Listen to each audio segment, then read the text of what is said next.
Om Sai Ram. Welcome to बंदे हैं हम साईं के। बाबा की कृपा से मैं आप लोगों को एक संदेश देना चाहती हूँ और वो ये है कि जब आप बाबा की भक्ति करते हैं या जब आप व्रत करते हैं, इच्छा पूर्ति होती है तो फल किसे मिलता है? आपको, है ना? तो जब भी बाबा से कुछ कहना हो तो किसी और के द्वारा कहने की ज़रूरत नहीं है, आप डायरेक्ट कहिए। यही बाबा समझाना चाहते हैं। और बाबा को बहुत बुरा लगता है या क्रोध आता है जब हम किसी और से कहते हैं कि सुनो ना, तुम बाबा से मेरे लिए कहो।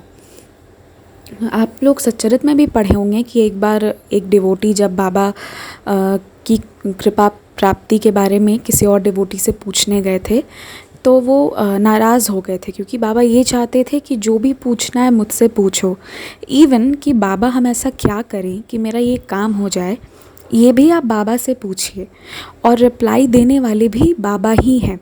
जिस दिन से हम सभी लोग इधर उधर भटकना बंद कर दें और अपने और बाबा के बीच किसी और को इंटरफेयर नहीं करने देंगे ना, तो लाइफ में बहुत पीस रहेगा। हो सकता है कि सारे विशेज़ उस समय फुलफ़िल नहीं हो, बाबा आपको नए रास्ते दिखाएंगे, नई चीज़ें आपकी लाइफ में लाएंगे, पर आप बहुत सुखद रहेंगे। कहने का मतलब ये है कि जब हमारे घर में कोई बात होती है, कुछ भी होता है, तो क्या हम अपने अड़ोसी पड़ोसी को इन्वॉल्व करते हैं? नहीं करते हैं।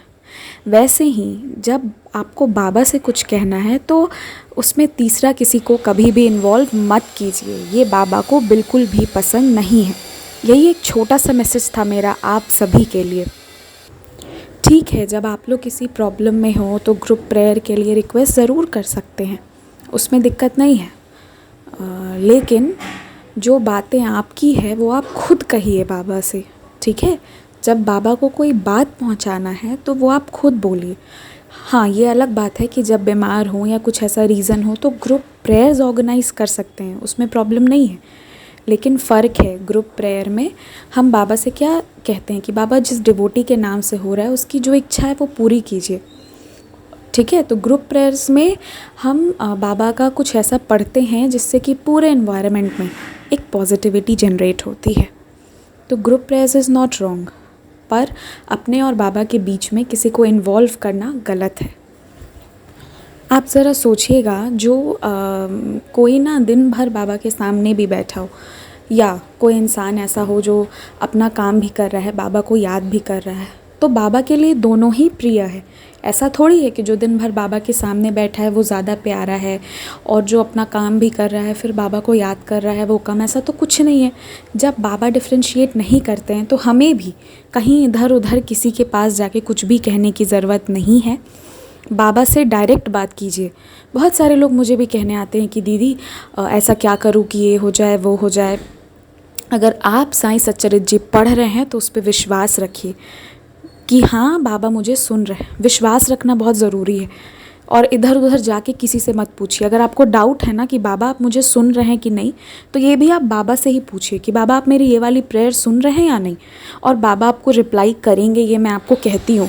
रिप्लाई कोई ज़रूरी नहीं है कि पोस्ट या संदेश के थ्रू हो, वो किसी भी फॉर्म में हो सकता है। अगर आप अपना फ़ोन बंद करके भी रख देंगे ना, फिर भी बाबा आपको रिप्लाई देने आ जाएंगे। ये मैं आपको गारंटी के साथ कह सकती हूँ।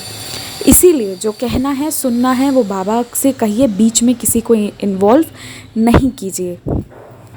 और दूसरा ये कि कभी भी कंपेयर मत कीजिए कि बाबा उसको ज़्यादा आशीर्वाद दिए या कम, मुझे ज़्यादा दिए या कम, क्योंकि we don't know the situation कि कौन किस सिचुएशन से गुज़र रहा है।